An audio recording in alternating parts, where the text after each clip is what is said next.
Today's topic is kind of a lurid one, and this is Tamar, Absalom, Amnon. This is like where it's really all of those like violent things you can think of. There's murder, there's rape, it's just awful. And so what do we do with this? So I'm going to start with what would you say? Because it's like, how do you apply this text? That's the question you ask. Like if I was going to preach to an adult audience, if I had kids, I wouldn't preach on it at all. Okay. Because there's no way to like sugarcoat this one. But if I was going to if I was going to preach on this or give like the moral of the story, what are you going to do? So I was exploring. I had two commentaries. I have a Concordia commentary and then the Brazos commentary. And Robert Barrett he's a Roman Catholic bishop, actually. But he's very, very broad. This is a mere Christian take on things. So I got Robert Barrett, I got our commentary, and even theirs. I'm like, there's not a lot of application here. You know, they kind of talk about what's in the text and what's happening and what's the social context, but then they just kind of move on because there's not a whole lot. But there's a couple of comments that both make, and our Lutheran Study Bible actually makes some comments. And so one of the things that was mentioned in a couple of the commentaries was that private and public sin issue. So one of the things that takes place in these, with this, what would you say is, we live in a culture where everybody's about very much private and individualized rights, and the Bible doesn't think that way. And so how this will be accused to Christians, and this is going to be kind of one of my applications. I'm just introducing you to this. And again, this is what would you say, Breakpoint, Colson Center. Why should we care what consenting adults do in private? That's how, and so in other words, and it starts with that, but really it has even greater implications, because the idea is even though, yes, certain things shouldn't be on display, a lot of the stuff that happens behind closed doors affects everyone. Families, cultures, civilizations, and societies. And that's what's going to happen with David and Absalom and Tamar and Amnon in this really kind of difficult text. So let's look at this really quickly. This is just a little 4-minute intro for you to kind of get the conversation going. And then we'll look at 2 Samuel 13 and 14 with this as kind of like our context. Here we go. You're in a conversation and someone says, what consenting adults do in private is none of our business. It's between them and it doesn't affect anyone else. What would you say? The phrase, what happens in Vegas stays in Vegas, was a popular tourist campaign that encouraged people to think that they could experience a kind of anonymity and freedom there that they couldn't achieve anywhere else. Of course, it wasn't true. What we do anywhere, even Vegas, has real consequences. In the same way, people often claim that sex is an entirely private act between consenting adults behind closed doors, and therefore no one should criticize or regulate sexual behavior. Of course, sex, like going to the bathroom or taking a shower, is not meant to be a public act. However, though sex is meant to be experienced privately, that doesn't mean there are no public consequences for the sexual behavior we allow as a society. There are. So the next time someone says that sex is merely a private act, here are 3 things to remember. Number 1, sexual activity affects public health. According to the Center for Disease Control, roughly 20 million new sexually transmitted infections occur every year in America. Half of these infections are among young people ages 15 to 24. The estimated healthcare costs for these infections are $16 billion per year. This is an expense everyone pays for, sexually active or not. And there is also a cost of human life. In 2017, there were 94 infant deaths related to syphilis. Sadly, these newborns lost their lives because of what their parents did behind closed doors, which leads to our second point. Number 2, sexual activity is procreative. Sex is the natural means by which humans procreate. Since sex has the potential of creating new life, a result that affects the entire community, its consequences are not limited to within the walls of the bedroom. Sex quite literally affects entire societies. Think about it. I'm here talking and you're here watching because of what our parents did in private. Everything we say and do, every moment of our lives is a testimony to the fact that what our parents did that day did not just affect them. This point is so obvious, we often forget it. We're constantly told that we can do whatever we want with our own bodies. The music we listen to and the movies we watch tell us that sex is just a fun act that people do behind closed doors. but each one of us is affected by this so-called private act. Number 3, our sexual experiences affect our mental health and deeply shape our character. Sex is a big deal, and it affects us deeply.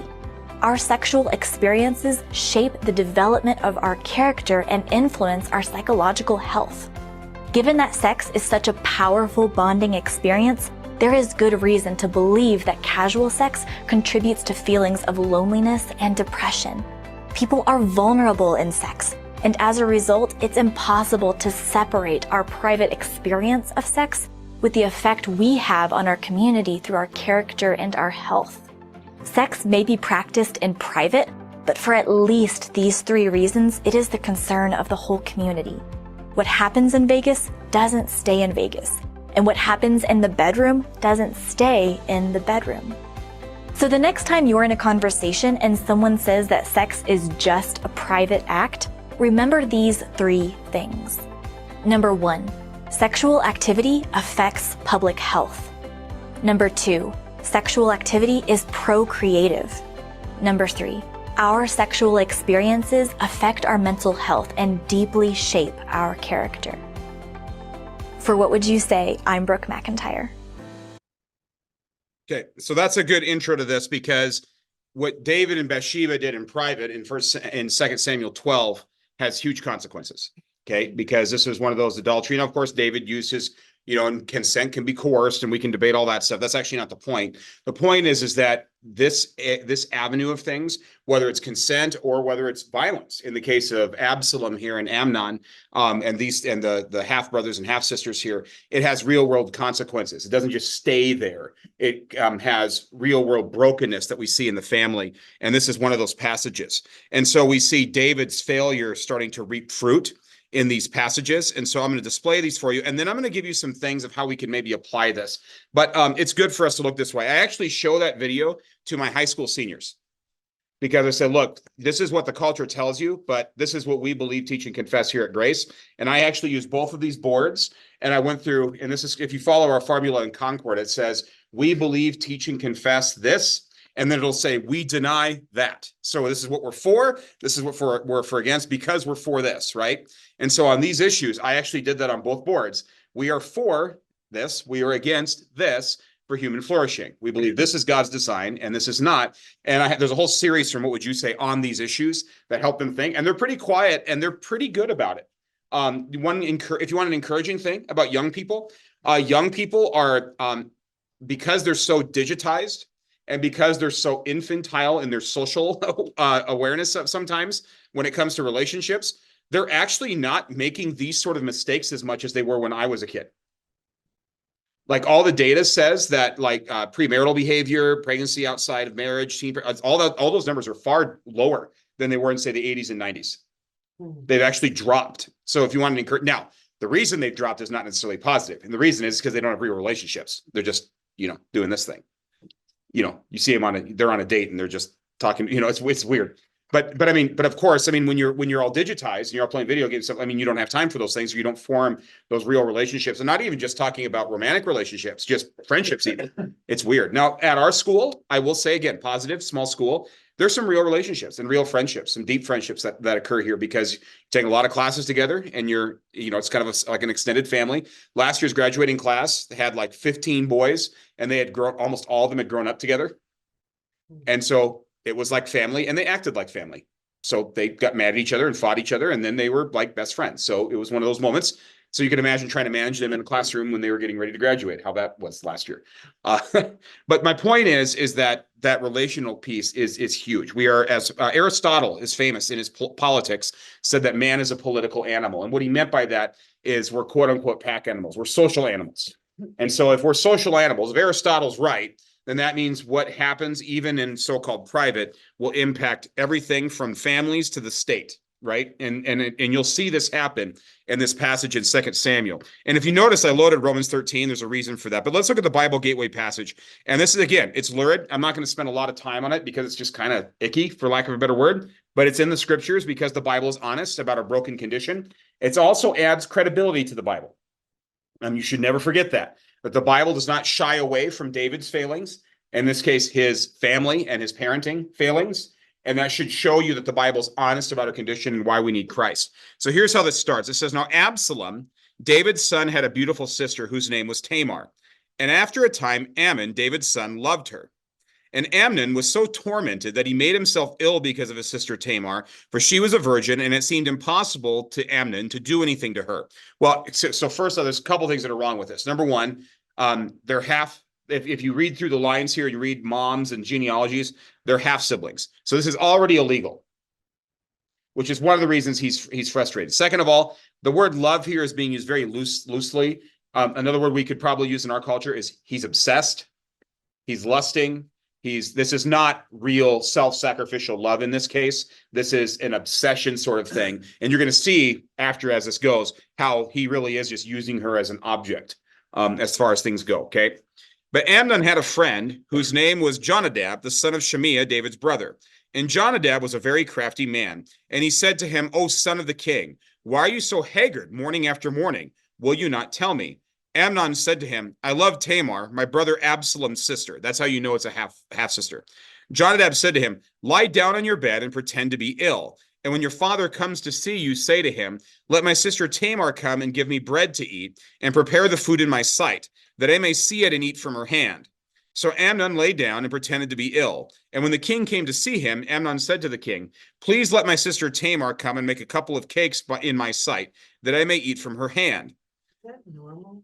Yeah, so there's a couple of things, yeah. And so if you have your outline, so some of you, if you walked in at the end, I gave you this outline. And so what's happening here is the women, especially the women that were not married, so you just call the virgin women, the maiden women, the ladies in waiting that were in the king, they kind of were in their own household. Like they were probably, so how the ancient Near East worked is they were protected because they were considered valuable and also under threat if they were, just out in the city or something like that, right? So they were protected. And so it wasn't like even family members had regular access to these women. Okay, they kind of had their own place. They had their own like chamberlain, usually a female, but they also probably had a male as well, who kind of ruled over them. In some cultures, like in Persia, it may have even been a eunuch that ruled over this kind of area and managed the household. David has multiple wives. Again, that's a failure. It's also brokenness on his part. But all the girls of marriageable age would have been kind of living under a certain household, if that makes sense. Okay, so for Absalom to make this request is partially not completely unfounded because maybe he just likes his sister, right? Maybe he says his sister is like one of his friends, or maybe he hasn't seen his sister in a while and he thinks it's going to help make him feel better, or who knows. So for David to agree to this, it's not completely out of nowhere for this request. And the women at this time, this is a very segmented society. And so this was something that women did, is they took care of the men when they were sick, especially in the royal household. So again, none of this is completely weird. It is a little out there. And again, this is where we only know what we know. We don't know if there's, any other previous discussions or previous relationships. We don't know how often the half siblings hung out together, like on family feasts. We just don't have that information. And so it's interesting to speculate. All we know is just kind of the ancient Near Eastern context, if that helps you. But yeah, did this stand out to David? Did David think this was weird? Did David just go along with it? Oh, okay. Or is David just disconnected? We really don't have much beyond. We do know that he is struggling to manage his giant household. We do know that he does fail several times as a parent and as a father, and we're going to come back to that. But other than that, we just don't quite have it. Go ahead, Luther. One quick question on the Psalms. Does this ever come up in the Psalms? And I haven't read all the Psalms. The stuff after does. Just the drama that, because a lot of it seems very personal to David. Yeah. But this is it's also personal, but it's a different type of drama. Right. When he flees from Absalom, the answer is yes. So once Absalom gets under the scene here, which he'll show up here at the end of this chapter, the answer is yes. So if not this immediate event, the subsequent events, the answer is yes. So there are Psalms, and when we get to the later chapters, we'll look at a couple of them that David writes involving Absalom when we get to that. So the answer is yes, in terms of the chain of events, there is some stuff in the Psalms that comes out of this. Okay. So anyways, there's a ruse, there's a ruse that's going to go on. He's faking people out. So it starts next, picking up in verse 7. Then David sent home to Tamar saying, go to your brother Amnon's house and prepare food to him. So Tamar went to her brother Amnon's house where he was lying down, and she took dough and kneaded it and made cakes in his sight and baked the cakes. We're not sure what these cakes are. Some translations say it might have been like a dumpling. So like, this is like a chicken soup and dumplings. Okay. So that's what this is. Okay. And she took the pan and emptied it out before him, but he refused to eat. And Amnon said, send out everyone from me. So everyone went out from him. Then Amnon said to Tamar, bring the food into the chamber that I may eat from your hand. And Tamar took the cakes she had made and brought them into the chamber to Amnon, her brother, again, half brother. But when she brought them near him to eat, he took a hold of her and said to her, come lie with me, my sister. She answered him, no, my brother, do not violate me, for such a thing is not done in Israel. Do not do this outrageous thing. As for me, where could I carry my shame? As for you, you would be as the one of the outrageous fools in Israel. Now, therefore, please speak to the king, for he will not withhold me from you. But he would not listen to her, and being stronger than she, he violated her and lay with her. Then Amnon hated her with very great hatred, so that the hatred with which he hated her was greater than the love with which he had loved her. Again, she is not a person to him. She's not a person to him. He says, go up, go. But she said to him, no, my brother, for this is wrong, and sending me away is greater than the other that you did to me. But he would not listen to her.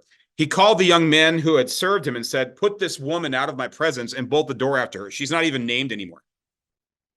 I mean, she's so valueless in his eyes. Once he's satiated his desire and then realizes that he doesn't really love her and he doesn't like how she's making him feel guilty, he's callous. He's basically hardened his heart. And so she's just basically an object. Get this woman out of here. That's his response. Okay. So again, sometimes sin begets sin, right? And that's one of the themes through this, going all the way back to David, is that sin begets sin, right? There's a chain of events. Until there's forgiveness and justice and restoration, it can become a horse show, as Pastor Dinger would say. All right. So, now she was wearing a long robe with sleeves, for thus were the virgin daughters of the king dressed. Remember, they all kind of lived in the same place. They all dressed the same too, to identify them part of the king's household, okay? So his servant put her out and bolted the door after her. And Tamar put ashes on her head and tore the long robe that she wore. And she laid her hand on her head and went away, crying aloud as she went. And her brother Absalom said to her, has Amnon your brother been with you? Now hold your peace, my sister. He is your brother. Do not take this to heart. So Tamar lived a desolate woman in her brother Absalom's house. When King David heard of all these things, he was very angry. But Absalom spoke to Amnon neither good nor bad, for Absalom hated Amnon because he had violated his sister Tamar. Okay, so that's the first crime. And remember, the chapter before, we have David violating 3 or 4 commandments. Okay, with Bathsheba, right? We have adultery and coveting because it's another man's wife. We have murder. He gets Uriah the Hittite killed. He violates the first commandment because he's putting his own desires over God's design. So it's idolatry. So we have David, and then Nathan, the prophet, comes to him and says, because of these sins that have compiled on themselves, your house is going to be in trouble here. Nathan prophesies this, and this is the way this is going to unfold. So we have a couple of crimes. So what, if you want to go to the 10 commandments, what are some of the commandments that Amnon has violated here, right? Number 1, he's coveting, right? So we already got that covenant. It's a form of sexual sin, which adultery kind of covers all sexual sin, right? If you go into the Old Testament. So he's violating that. He's, of course, committing idolatry, right? Idolatry is when something is taking the place of God in your life. I would say his lusting and his desire after Tamar was a form of idolatry. He's violating commandments, okay? So he violates these commandments, and then there's more commandments that are going to be violated. Again, sin begetting sin is one of the themes here as we see this. If you look in here, some context for you on this outline I gave you. So there on 6 through 8, the word for cakes, I just mentioned that. It says it may have been sort of a food for the sick. It may be in type of dumpling. So that's why I say it's like chicken soup and dumplings. That's kind of how I'm translating that for you, just in a modern 2023 Idaho, right? But it says such a thing is not done in Israel. So again, between brother and sister, even half brother and sister, was forbidden in Leviticus 18. Leviticus 18 and Leviticus 22 is part of the law code of Israel, and all those boundaries are established. And so there's a whole series of those. If you read through Leviticus 18, there's a whole variety of sins on this topic that are said to be verboten, or they're forbidden, or they're sinful, or they're an abomination, or they're unclean to God. So if you look at Leviticus, there's a whole list of these. This one's included in Leviticus 18. So if you want to look that up, if we have time today, I can show you that list later. Okay. And so anyways, on 12 to 13 in your outline, it says it stresses the outrageousness, means to seem likely that this prohibition was accepted at the time of David. He will not withhold me from you. Perhaps Tamar is saying that David would be willing to bend the rules, or maybe she's just trying to escape, right? We're not sure because this is like, it starts off kind of macro and then it's like line by line. And so you can see her kind of like saying, hey, don't do this for all these reasons. There's a shame element here. You're being a moron, basically, right? That's basically what she says to him, right? She says, you're a fool, right? You're outrageous. Look what she says. You would be one of the outrageous fools in Israel. Think of your own reputation. Because this, remember what he said in that video? Just because it might be in this private bedroom here, this is going to have real world in the nation, right? You're in the king's household here, okay? Okay, so you're going to be an outrageous fool. I'm going to be shamed. I'm going to be carrying this scar for the rest of my life. You're going to be carrying the shame for the rest of your life. This is a violation of God's law. Oh, just let's talk to the king. Let's talk to David. Let's talk to our dad. See what she's doing here? So it's like compiling on. She's trying to get out. I mean, she's doing everything that she can, and she's in a position where he's going to use his superior strength and his authority, and his he's one of the heirs to the king, and so he has guards, right, and people that serve him and just obey his every whim, and so he's using his authority over her in this way. Okay, all right, and then 16. So after this takes place, she then says, "This wrong is greater than the other." So if you see the law again, Deuteronomy now 22, but also Exodus 22, if a man seduced an unmarried or unbetrothed woman, he had to marry her unless her father refused. If he had violated or raped her, he was not permitted to divorce her. Having ruined her life, he had a responsibility towards her. So this is an even greater sin because in this culture, remember, women did not have it easy in this culture. And so this was actually a form of protection from God. If you've ever read the book, this is a great one. Pastor Dinger sometimes has copies of it. Is God a Moral Monster? By Paul Copan. He talks about these laws that protect women because the idea was if you were not married and then you were violated like this, or if you had a kid out of wedlock or anything else, you were basically destitute. Okay, that gives you some context for the Ruth and Naomi story also a little bit because they're widows and they're basically gleaning. They're so poor, they're gleaning stuff out of the fields, right? And so the status of women at this time, I mean, the Bible does more to elevate the status of women than any other surrounding cultures. You should know that, okay? When you compare Israel to, say, Babylon and Egypt and the Hittites and, you know, all these other cultures, the Arameans, when you look at Israel, Israel looks really, really good and really humane compared to the surrounding cultures, just so you know. But these laws were to protect the women. If something like this happened, this was not she's forced into some relationship she doesn't want. This is she needs to be protected and provided for, or she'll die in the streets. Or she'll die childless, which was also another form of shame in this culture, right? And so this is a way of protecting women. So that's just so you know. This is not a anti-women. It's actually a pro-woman legislation in the culture of the time, okay? So this is a worse thing because not only is it this event, now he's basically condemning her to a life of shame. So that's why he's compounding this sin and why she says this, right? Look what she said, right? She says that following, right? Where is it at? No, my brother, it's verse 16. This wrong in sending me away is even greater than the other wrong you did to me. Which sounds weird to us. But he's not protecting her, and he's not fulfilling the law, right? He's not, and that's what she's letting him know. Now you're violating another law, which is even worse in a sense for me in terms of the rest of my life. This other one is awful, but we can kind of like try to write some of this, right? You get kind of what she's saying, but now this is even worse because now you're just treating me like chattel, like an animal almost. See ya. Okay, so this is bad. This is awful. Okay. And so now we get to the follow-up with Absalom, her brother. He stews on this. This is an honor culture. So this is murder. It's a form of honor killing. It's an honor killing. He's trying to protect his sister's arm. This is a revenge thing.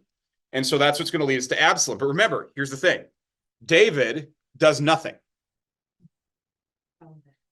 He just he gets angry, but then nothing happens. That's important. We're not sure why, but we'll talk more about that as we go. Starting in verse 23. After 2 full years, Absalom, talk about stewing on a grudge, 2 full years, okay? Absalom had sheep shearers at Baal Hazor, which is near Ephraim, and Absalom invited all the king's sons. And Absalom came to the king and said, behold, your servant has sheep shearers. Please let the king and his servants go with your servant. But the king said to Absalom, no, my son, let us not all go, lest we be burdensome to you.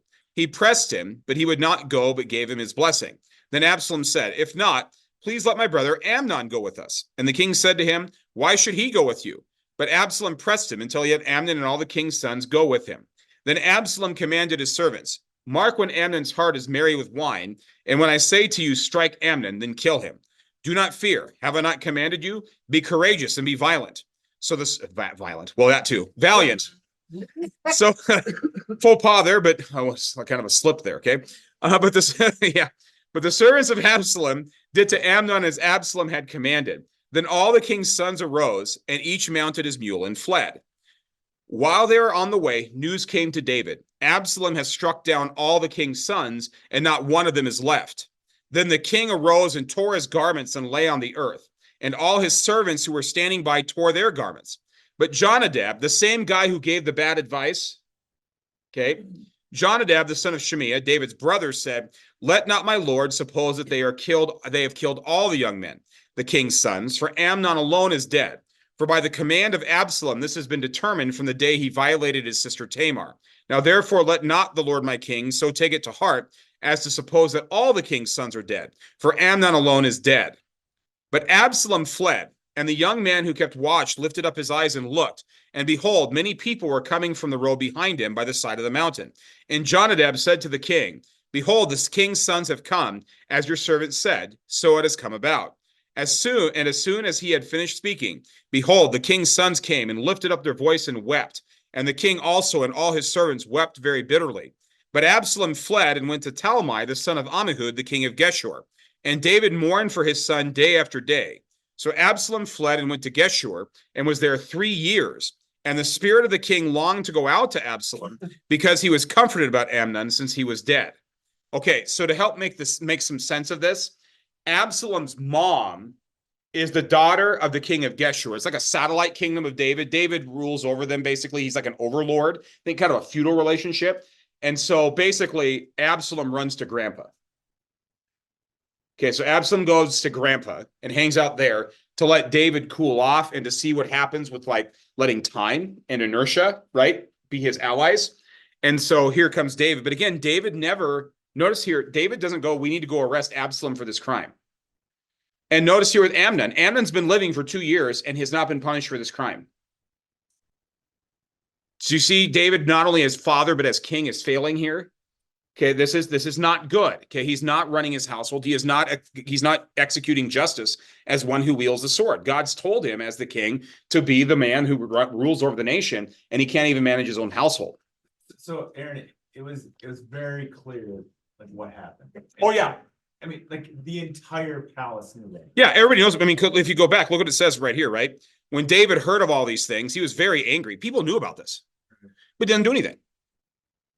So that's, I mean, and then you wonder, and then Absalom stews on this for think about this. If you're stewing on revenge for 2 years, it gets pretty black after a while, right? Bitterness and all those things. I had somebody describe bitterness as harbored hurt. And in an honor shame culture like this is a thing. This is a very emotional culture.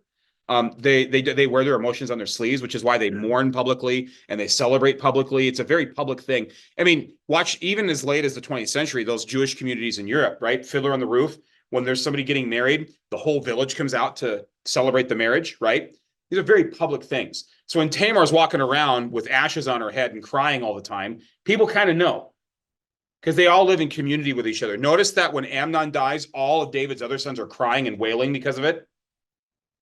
So in other words, everybody knew everybody.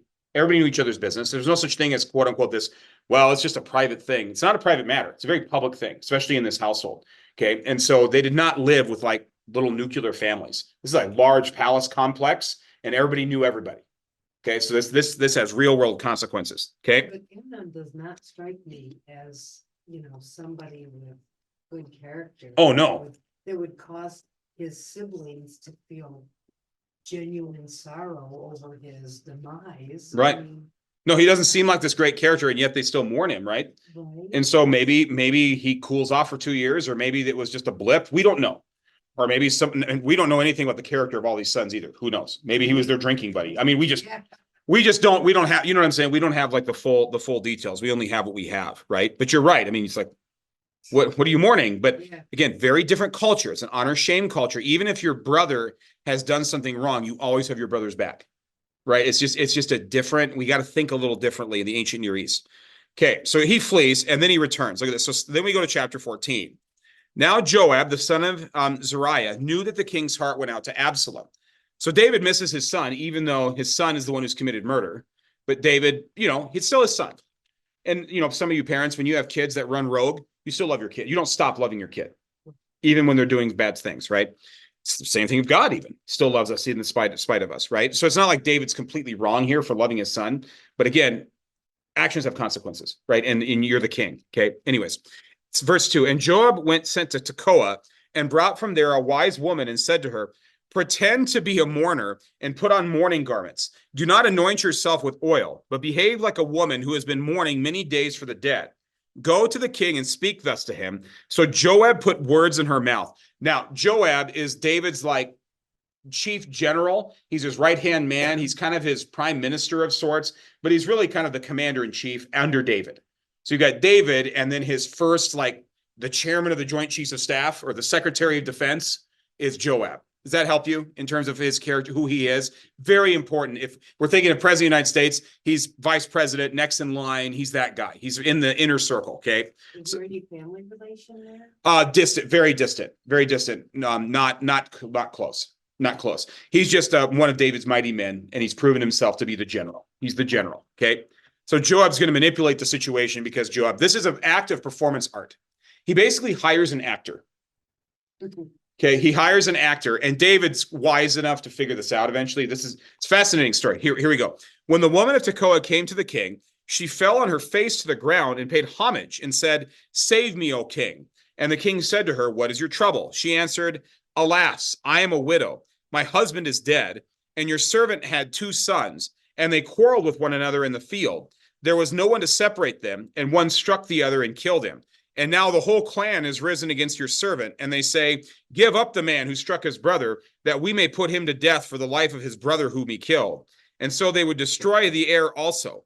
Thus they would quench my coal that is left, and leave to my husband neither name nor remnant on the face of the earth. Remember, childbearing was the honor thing in this culture. So the scenario she recreates, she's acting like she's in mourning. I've already lost my husband. I've lost my son, and now I'm worried about my other son. And so I'm going to be a destitute widow, number one. And number two, my husband's name is going to be wiped out. He has no legacy in this. That's the scenario she creates. Okay. Then the king, that's David, said to the woman, go to your house, and I will give orders concerning you.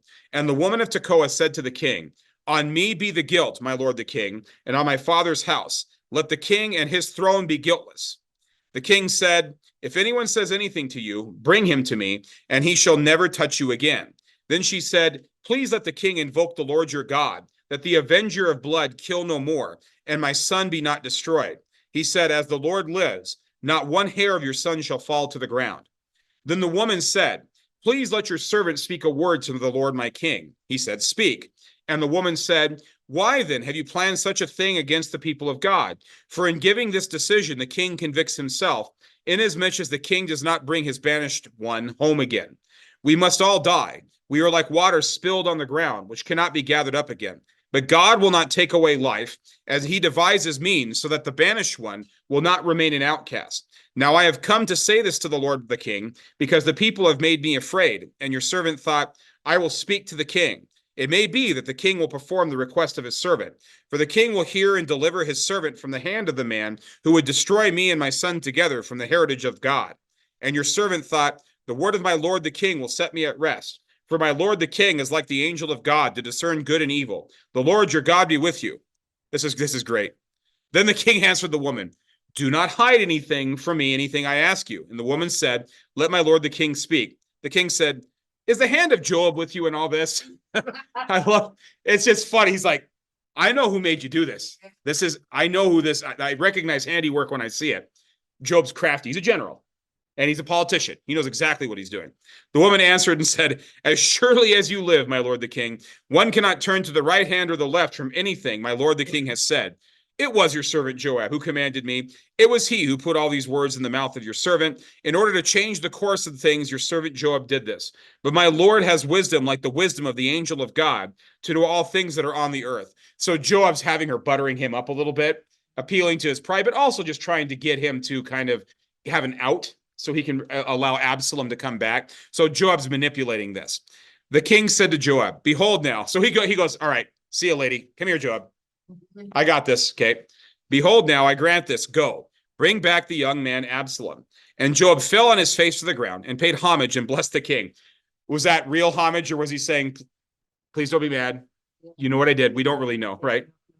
Yeah. And Joab said, today your servant knows that I have found favor in your sight, my lord the king, and that the king has granted the request of his servant. So Joab arose and went to Geshur, that's Absalom's granddad's, right? And brought Absalom to Jerusalem. And the king said, let him dwell apart in his own house. He is not to come into my presence. So David is trying to kind of make a stand, because you have to be welcomed back into the king's presence to say you're in good standing. And so David's kind of saying, okay, he can come back, but he can't be here in the court. So David's sort of weakly saying something, we need to fix something, but it's very weak, okay? But it does matter in a culture where to be admitted into the king's presence mattered. So this doesn't not matter, and you'll see Absalom's reaction. So Absalom lived apart in his own house and did not come into the king's presence. Now in all Israel, there was no one such as to be praised for his handsome appearance as Absalom. From the sole of his foot to the crown of his head, there was no blemish in him. And when he cut the hair of his head, for at the end of every year he used to cut it, when it was heavy on him, he cut it. He weighed the hair of his head 200 shekels by the king's weight. It's about 5 pounds. It's a lot of hair.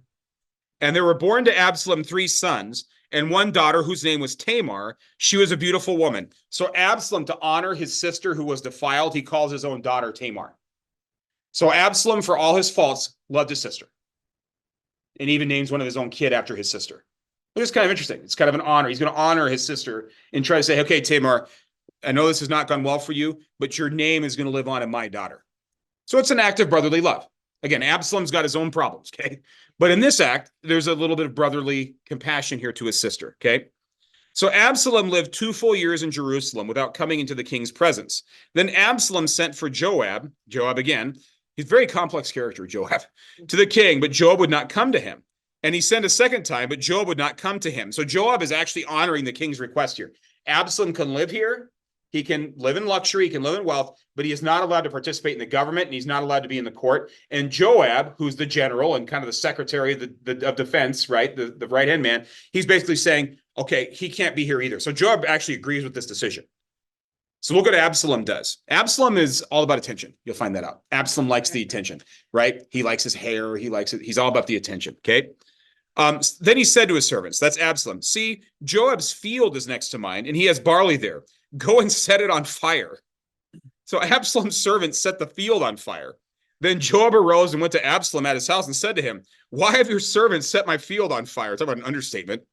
You know, in America, it's like, what are you doing? You know, there'd probably be some words there you wouldn't want to repeat. Absalom answered Joab, behold, I sent word to you, come here, that I may send you to the king and ask, why have I come from Geshur? It would be better for me to be there still. Now, therefore, let me go into the presence of the king, and if there is guilt in me, let him put me to death. Then Joab went to the king and told him, and he summoned Absalom. So he came to the king and bowed himself on his face to the ground before the king, and the king kissed Absalom. And that's the end of the chapter. Then Absalom's going to rebel, and David's going to have to run away. So Absalom's is about Absalom. He's got a little bit of himself, but again, he loves his sister. But it's like, when you dishonor your sister, you dishonor me. You know, so he's kind of, if you read this, it was hard for me as I was reading and prepping this to not think of Absalom as a sort of mob boss. As this goes on, right? He kills somebody, he has everybody come, and it's a very public killing. He's like, hey, he's killed. I'm not killing everybody else, but you crossed me, and so that's why you're dead.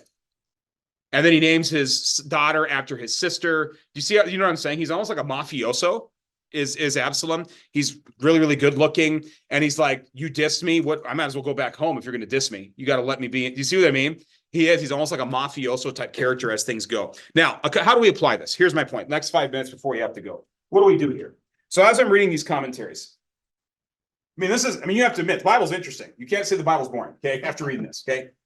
But in these commentaries, one of the things, and again, in the Lutheran Study Bible, there's a few things that we need to mention here. Number one, what are we supposed to apply? Number one, as a parent, David's failures as a parent, David is not perfect. And being an inactive parent and being a parent who sometimes refuses to discipline leads to further problems. And on a macro level, as a king, if he fails to execute justice and fails to even have his own children obey the laws of the land, it actually creates chaos. And so in Romans 13, we have this passage from Paul. So this is one of the ways I'm going to apply this. Let every person be subject to the governing authorities, for there is no authority except from God, and those that exist have been instituted by God. That's David. He was instituted by God to be king. This is true about us, by the way, too. Okay. Therefore, whoever resists the authorities resists what God has appointed, and those who resist will incur judgment. For rulers are not a terror to good conduct, but to bad. Would you have no fear of the one who is in authority? Then do what is good, and you will receive his approval. Now, of course, what happens when they violate God's laws? That's when you obey God rather than men. And there might be a point where you actually end up losing your neck because you're obeying God rather than men. But generally speaking, the kingdom of the left, the governing authorities, are to restrain evil and promote the good, true, and beautiful. That's their job. To restrain evil, sometimes even eliminate evil, and promote the good, the true, and the beautiful. That's their job. Including for people that aren't Christians, right? Or people that aren't in the people of Israel. That's your job as the king or as the president or as the police officer or as the governor, to restrain, eliminate evil, and to promote the good, the true, and the beautiful. Well, in this commentary, this is pretty interesting. I found this. This is how he says this. This is again, this is Andrew Steinman. This is in our sin. He says, God has established authorities in the world in order to restrain sin and reward good behavior. When those authorities do not carry out these functions, but instead neglect their duty to inhabit acts that tear apart the fabric of the civil order, they sin by abandoning their responsibility to God and society. In addition, they also risk further public chaos, as those who feel aggrieved by the misdeeds of others fill the vacuum left by sovereigns who have been inattentive to their divine vocations. David's incapacity to deal with Amnon was a contributing factor in Absalom's violence against his brother. And so one of the applications from this is we should pray, and the Lutheran Study Bible does this. You should pray for good leadership and good governance. And it's not wrong to pray, to do so. To pray for the president, to pray for Congress, to pray for the police, to pray for your governor, because when they don't do their God-given jobs, it leads to further problems. And that's not wrong to do so. So that's one application from this, okay? Another one is, of course, the parenting part of this. Another part of this is God, while giving us eternal forgiveness, does not promise us that we will be immune from the temporal consequences of our actions. That's through some of these things too. And this is a bit of a law point, but there's going to be a gospel point too. So my law point on this is, yeah, God forgives all of our sins. Yes, Christ wipes our slate clean. We are as white as snow, as it says in Isaiah 1. Absolutely. But that does not mean that in this life, before the resurrection and the life of the world to come, that we will not face the consequences of our actions. God does not rescind his promise to David, right? He never rescinds his promise. In spite of all this brokenness and all this corruption, God never rescinds his promise to David. But David sure bears the consequences for this, right? He really, truly does, of all his actions. And so even though God forgives, even though God will always fulfill his promises and God cannot deny himself, and that is an awesome promise, he doesn't say that you will never face a consequence for your actions. And so that's an important thing. I was going to, as a humorous note, forgot to mention this yesterday. This is an Alex story. So he's sitting right here. I forgot to mention this. We talked about this yesterday, so I know I can. So, this. This is a great story. So how old is he, Jen? 4 years old. He knows all this stuff, right? He's been teaching, not all of this stuff, obviously, but he knows about Jesus. He knows about his baptism. He knows about the forgiveness of sins. We're trying to raise him in the faith. And mom, my wife, says, you're going to, you're going to be, what was it, grounding? You're going to ground him, or I don't know. It was a punishment of some kind. And he's like, Mommy, you don't have to punish me because Jesus has already forgiven me my sins.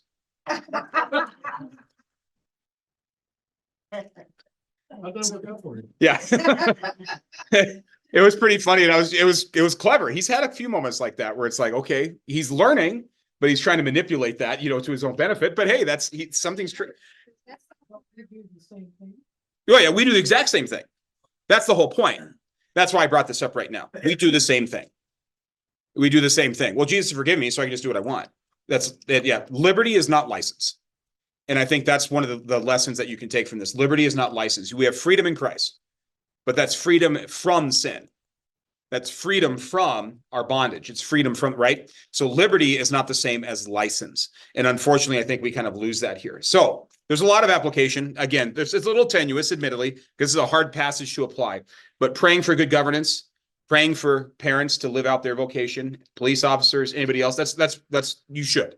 And we should long for those things. And if we're in those positions, fear God and honor God and take those jobs seriously. It's not just a job, right? It's a God-ordained thing.